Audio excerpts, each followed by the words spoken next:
prej 2, 5, 10 deri në 20 vjet ka raste kur njerëzit kanë jetuar me ankth. Pse mjekët nuk i shërojnë këta njerëz? Po sikur ti shërojnë, çfarë do të ndodhë me medikamentet?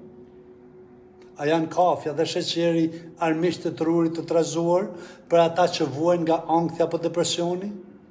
Kur je i mbërthyer nga ankthi apo depresioni, kafja dhe sheqeri duken si shpëtimtar të përkohshëm.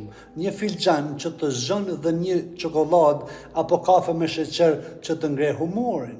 Por realiteti është tjetër.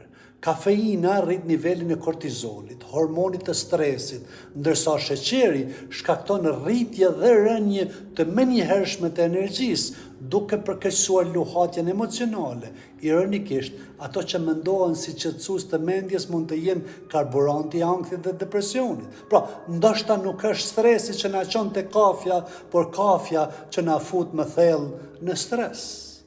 Pra, ju lutem që të kujdesni se çka dhe kush po kontrollon mendimet dhe shëndetin tuaj.